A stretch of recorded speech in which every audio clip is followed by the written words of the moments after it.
I remember that moment vividly, the cool rush of anticipation before stepping onto the stage, the crowd's murmur dying down as I approached the podium. It was the high point of my career, the day I was supposed to showcase our company's cutting-edge AI surveillance system to a room full of investors, each of them eager to hear what we'd accomplished in the past year. I had worked so hard to get to this point, the culmination of sleepless nights and countless hours spent in the office. Rachel, my wife, sat at the front row, her smile so reassuring as I adjusted my tie, knowing she was proud of me. The audience's eyes were glued to me, hanging on every word as I introduced the feature. A system capable of detecting unusual employee behavior, watching for the subtle signs of internal threats through the lens of security footage. The project that had consumed my life for the last 6 months was about to be unveiled. This, I knew, was going to put us on the map. I paused and gestured to the large screen behind me. The video began to play, a live demonstration. The footage, from one of our office's security cameras, captured the image of our server room at night. The lights were dim, but the camera's night vision made every movement crisp and clear. A figure appeared on screen, Rachel. She walked in, looking around, as if checking to see if anyone was there. I wasn't expecting this. The video clearly showed her entering the room, followed by someone else. The figure was tall, a little lanky. As they moved into view, I could see it was Gavin, our newly hired CTO. The crowd was silent as they watched the two of them interact. Rachel and Gavin exchanged a few words, too quiet for the microphones to pick up. Then, without warning, they leaned toward each other, and a kiss. A kiss that froze my heart. The video ended with a simple caption flashing on the screen. The system works. There was no gasping, no applause, just an eerie, bone-chilling silence that filled the room. I didn't say a word. My throat felt dry, my mind a swirling mess of disbelief and rage. Slowly, I removed my microphone from the collar of my shirt and dropped it on the podium. Without even looking at anyone, I turned around and walked off the stage. Behind me, the room was still. The investors didn't know what to say. The tension hung in the air like a heavy fog. I could hear Rachel's voice calling my name in the distance, but I didn't stop. She didn't know. She couldn't have known. The footage existed, and it was proof of something far worse than I had imagined. As I strode down the hallway, my heart raced in ways I didn't know were possible. How could she do this to me? To us? What did Gavin have on her? I was so furious, but a part of me wanted to believe there had to be an explanation. But there wasn't. I knew better than to fool myself. She had just destroyed everything. Rachel was panicked. She didn't know how the footage had been accessed. Gavin had only been hired 2 months ago, and while I trusted him, I never imagined this. But now, I had no choice but to face the ugly truth. The system I had created wasn't just about detecting internal threats. It was about protecting my company, and that's why I'd introduced the hidden cameras. To make sure nothing was ever left to chance. I sat in my office later that night, the files in front of me. The footage had only been the beginning. Rachel had no idea what I was about to uncover next. I sat there in the dim light of my office, the silence so thick it felt suffocating. The events from earlier in the day were still playing on a loop in my mind. Rachel, Gavin, the kiss, the betrayal. My hand shook as I stared at the screen, the footage of that moment still etched in my brain. But it was more than that now. The video was just the surface, an indication of something much deeper, something I had been blind to all along. I couldn't understand how Rachel, of all people, could do this to me. But I had to face it. The evidence was right in front of me. She wasn't just cheating. She had betrayed me in a way that went beyond the personal. It was a corporate crime, a betrayal of everything I had worked for. I knew the system I had created was powerful, but even I didn't expect it to unearth something this damaging. As much as it hurt to admit, it had been built for moments like this. I had suspected something was wrong. The irregularities in the system had been too strange to ignore. I'd found patterns, discrepancies, small things that didn't add up. Transactions that shouldn't have been happening, communication between certain employees that didn't make sense. But I didn't know who, and I didn't know why. That was the problem. In trying to protect my company, I had inadvertently dug up something far worse than infidelity. It wasn't just my marriage at risk, it was everything. I opened a secure file, one I'd locked away for times like these, and began to sift through the documents. The first thing that stood out was Gavin's emails. I hadn't thought to check them before. Why would I? I trusted him. He was the new CTO, the brilliant mind I had hired to take us to the next level. But what I found there made my stomach churn. He had been corresponding with external consultants. The emails were cryptic, but it didn't take a genius to piece it together. Gavin and Rachel had been leaking company code to competitors. I couldn't believe what I was seeing. How long had this been going on? Had Rachel been in on it the whole time? My mind raced, and I couldn't help but wonder if the affair was just a cover, a distraction. Maybe this was the real reason she had been sneaking around. I didn't know which part hurt more, the betrayal of my trust or the fact that she had been so willing to risk everything for money and power. I let the reality of the situation sink in, trying to make sense of it all. Gavin had been using his position to sabotage us, working with outsiders to undermine the company from the inside. He had manipulated Rachel into participating, or perhaps she had been complicit all along. The thought made me sick. How had I been so blind? The evidence was irrefutable. It wasn't just a personal betrayal. This was corporate espionage at its worst. But strangely, I felt a calm resolve settle over me. I knew what I had to do. But calling the police, reporting Gavin and Rachel, no, that wasn't the answer. It wouldn't fix anything. There had to be a better way to handle this, a way that would serve justice, but also make sure my company's reputation remained intact. I deleted the file. There was no need to share it yet, not when I had a plan of my own in mind. Rachel and Gavin had no idea what was coming next. I wasn't going to give them the satisfaction of seeing me react emotionally. They thought they had won, that they had outsmarted me. But they were wrong. I had already outsmarted them. Now, I needed to prepare for the next move. The next morning, Rachel came to the office, her eyes bloodshot, panic still written across her face. She had tried calling me countless times the night before, but I didn't pick up. I couldn't. Not until I had everything in place. She had no idea I had already uncovered the extent of her betrayal. As she entered my office, she looked nervous, her usual confidence shattered. "Adam, we need to talk," she said, but I held up my hand. "I already know everything," I said, my voice calm, almost too calm. "You and Gavin, you've been leaking company secrets. All of it. The emails, the transactions, it's all there." Her face went pale. "What? No, Adam, it's not. Don't lie to me, Rachel. I have proof. I've seen it all." I watched as her eyes flickered, knowing she was caught, but trying desperately to hold on to some semblance of control. "You don't understand," she began, but I shook my head. I wasn't interested in excuses. Not anymore. "I'm not going to report you. Not yet," I said, locking eyes with her. "But this is your chance to make it right." She just stared at me, the shock still evident on her face. I wasn't sure what I expected her to say. What could she possibly say? She had already chosen her side. And now, I had to make a choice too. It was 2 days after the confrontation in my office when the invitation arrived. I had been waiting for something, anything, to happen, but I didn't expect it to come in the form of an email from an anonymous account. The subject line was simple: private investor briefing, invitation from Adam. My fingers hovered over the keyboard for a moment, unsure of how to feel. Rachel had tried to speak to me again after our conversation in my office, but I had ignored her calls and messages. I wasn't ready to hear her excuses. Not yet. I needed time to process everything. I hadn't made a decision about her or Gavin, but I knew one thing. I couldn't let this go unchecked. What they had done wasn't just an affair, it was a direct attack on everything I had worked for. The invitation felt like an opportunity, a way to turn the tables on them. It was a chance to make them feel the consequences of their actions without losing my company in the process. The email was direct. "Please join me for a private briefing with investors, where I will present our latest findings and strategies. This will be a closed-door event with high-level executives only.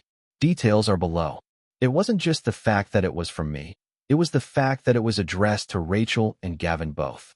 My mind raced. They would never expect this, never see it coming. And what's more, the entire situation felt like an intricate game now, one I wasn't sure I was ready to play but had already stepped into. The invitation alone was a message. It was a chance for them to realize how deeply they had underestimated me. Rachel, looking disheveled and anxious, showed up at my office the next day with Gavin. Her eyes were bloodshot, and her usual composure was gone, replaced by a desperate sort of energy. Gavin stood beside her, wearing that confident, smug expression of his, the one that had always rubbed me the wrong way, but I had chosen to ignore.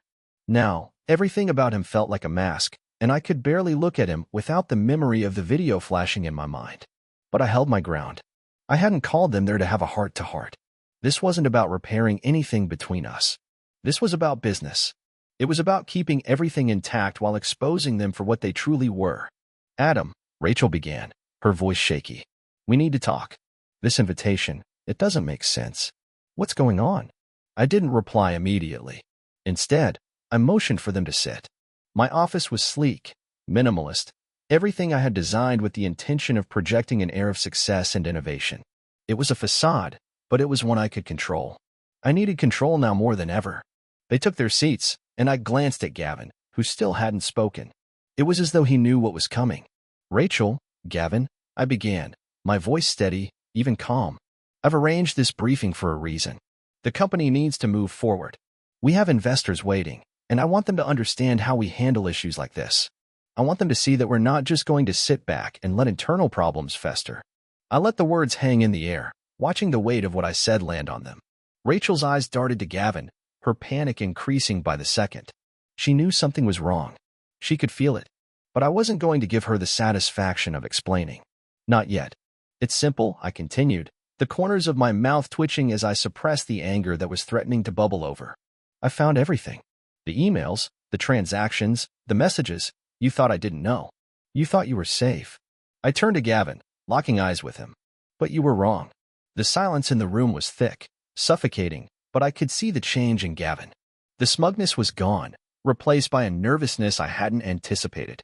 I almost felt sorry for him, but then I reminded myself that he had chosen this path. Adam, Rachel said, her voice a whisper now, barely audible. Please, we can fix this. We didn't. No, I interrupted, cutting her off. There's no fixing it, Rachel. Not now. Not after everything you've done. I stood up from behind my desk, pacing slowly, my mind racing. This wasn't just about catching them. It was about making them understand the power I still had. I wasn't going to let them walk away from this. Not with their reputations intact, not after what they had done. I looked down at my phone, a message from the private investigator I had hired days before. It was time. Everything is set for the presentation, the message read. You're ready. I took a deep breath, then I turned back to Rachel and Gavin. You're both going to attend the briefing. The investors will be expecting you. The room will be full, and you'll find out exactly how much I know. Rachel looked at me, her eyes wide, and Gavin shifted uncomfortably in his chair, but neither of them said a word. The trap was set, and they had walked right into it. The private investor briefing was scheduled for the following evening, and the tension in the air was palpable. As the night drew closer, I could feel the weight of what was about to unfold. Rachel and Gavin had no idea what I was planning. They thought they were walking into a routine meeting, a chance to salvage their tarnished reputations. They thought I was going to give them the opportunity to apologize, to offer up some explanation for their betrayal. But they were wrong. This wasn't about forgiveness. It was about exposing them in front of everyone who mattered. And that was exactly what I intended to do. When Rachel and Gavin walked into the private briefing room, it looked like any other corporate event. The lights were dim, casting long shadows across the sleek, modern furniture. The room was filled with top-tier investors and executives, people who had a stake in our company, people who believed in our vision. But they had no idea what was about to happen. As I watched Rachel take her seat, her eyes darting nervously around the room, I couldn't help but feel a mix of anger and sorrow. I loved her. I had loved her for years. But she had made her choice, and now there would be consequences. Gavin, standing next to her, exuded that same arrogant confidence he always did. His eyes scanned the room, probably wondering what he had walked into. I could see it in his posture, the subtle fidgeting, the way he kept looking over at Rachel as though trying to reassure her. He was trying to control the narrative, to spin this as if it was all a mistake, a misunderstanding. But there was no misunderstanding. I had all the proof I needed. Everything that had been hidden was about to be laid bare. Just as the last few stragglers settled into their seats, the lights in the room dimmed further, and a private investigator, who had been working with me behind the scenes, stepped onto the stage. His presence was unexpected, but that was the point. He wasn't supposed to be there. The investors looked confused for a moment as he made his way to the podium, but none of them dared to speak out. They had no idea what was going on, no idea what was about to unfold. The investigator didn't waste any time. As he reached the microphone, he pulled out a thick dossier, which he opened on the podium with a deliberate slowness that made the room hold its breath. I could see Rachel's hand tremble in her lap, and Gavin's posture straightened. He was trying to appear unfazed, but I could tell he was rattled. I couldn't blame him. Everything they had worked so hard to cover up was about to be revealed. The investigator's voice was calm, measured. Ladies and gentlemen, I'm here to present to you a detailed report that was compiled over the past few weeks regarding certain irregularities within this company. The contents of this dossier will show you how two of the most trusted individuals within the organization have been involved in corporate espionage, how they've been secretly leaking proprietary information to competitors, compromising the integrity of the company in the process. He paused for effect, letting the words sink in. Rachel's face went ashen. She looked over at me, but I didn't return her gaze. I was done looking at her for the moment. I wasn't here to comfort her. I wasn't here to make things right. I was here to make sure the truth came out. The investigator continued. The first part of this report includes emails and transaction logs, direct evidence linking Rachel Bennett, the CEO's wife, and Gavin Moore, the company's CTO, to external consultants working for our competitors. He flipped through the pages of the dossier, turning them with deliberate care, his eyes scanning the documents as he spoke. There are also records of meetings between the two of them, some of which were documented on office security footage. The footage I'm referring to, of course, includes an interaction between Rachel and Gavin from a few weeks ago. I'm sure most of you have seen the video. At that moment, the lights flickered, and the video appeared on the large screen behind the investigator. It was the same footage I had shown at the presentation, the one that had played out in front of our investors just days ago. The kiss. The clandestine meeting. The betrayal. I could see Rachel visibly flinch at the sight of it, her face now a shade of crimson. She looked around the room, but no one was looking at her in the same way anymore. The trust had already been broken, and the video was the final nail in the coffin. The investigator moved on, unfazed by the reactions in the room. As you can see, he said, this footage corroborates the communication we uncovered. The two of them were not just involved in an affair. They were actively collaborating with our competitors, sharing confidential company information. And perhaps most damning of all, he paused, flipping to the last page of the dossier, we have a recorded statement from Gavin Moore himself. A statement from a private conversation that took place less than 48 hours ago, during which Mr. Moore said, and I quote, "After this, I'll disappear. You just say you didn't know." The words hung in the air like a punch to the gut. Gavin's face paled. He looked like he had been slapped. He opened his mouth to speak, but no sound came out. Rachel, on the other hand, looked as if she might collapse at any moment.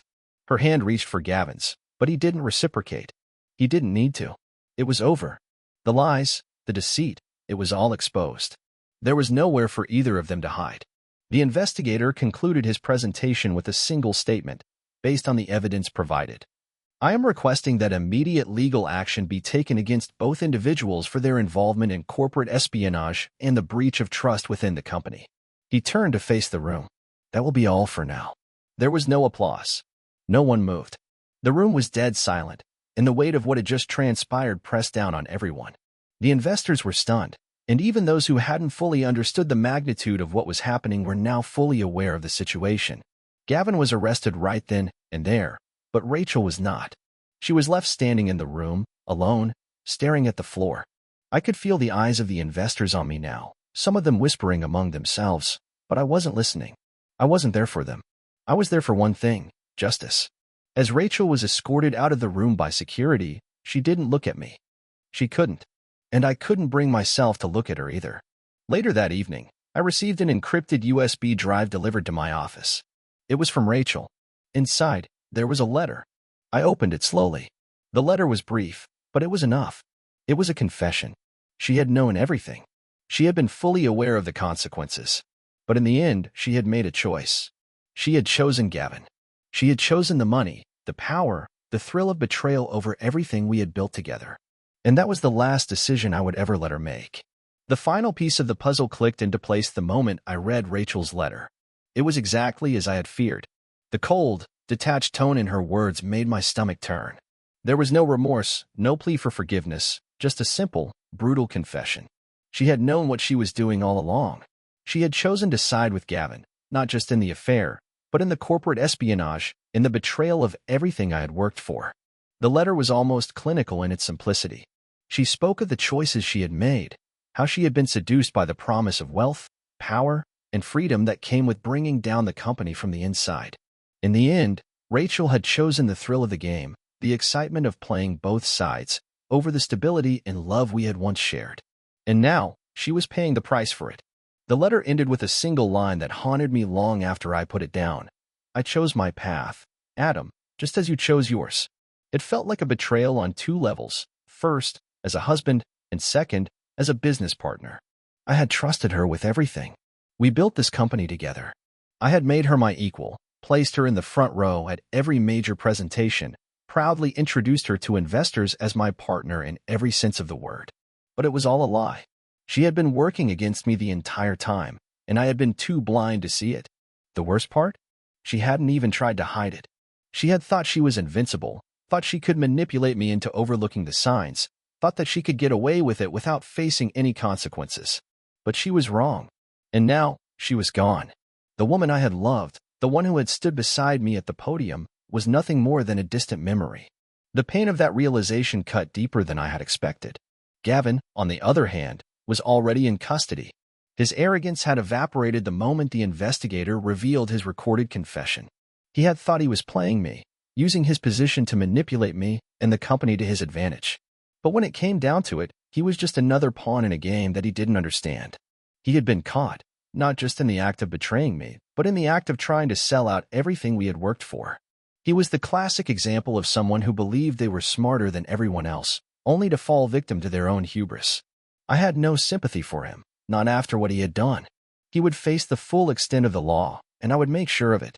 But as I sat in my office that night, staring out at the city lights stretching below, a part of me wondered if any of it was worth it. The company was intact. My name was clear. The investors were satisfied with the way things had played out, even though they had no idea about the personal cost. I had done what was necessary to protect my business, to protect the integrity of everything I had built from the ground up. But at what cost? What had I sacrificed in the process? The company would continue to grow. The product would continue to evolve. But I had lost something irreplaceable in the process. My trust, my marriage, the sense of security I had once taken for granted. It all felt hollow now. I could still hear Rachel's voice in my mind, see the way she had looked at me when the footage was revealed. There had been no apology, no attempt to explain herself. She knew there was no coming back from it. I leaned against the windowsill, the cool night air brushing against my face. The city stretched out before me, its lights twinkling in the darkness like stars scattered across the sky. The view had always been my solace, a reminder of how far I had come, of the heights I had reached. But tonight, it felt different. Tonight, I saw everything clearly. The company, the success, the endless possibilities, I had won. But at what cost? The betrayal, the loss of trust, the fact that the one person I had relied on the most had turned against me, it was a wound that couldn't be healed. No matter how much money, power, or influence I had, I would never get back what I had lost. As I stood there, looking out over the city, I realized something that I hadn't fully understood before. The deadliest betrayal doesn't wear a mask.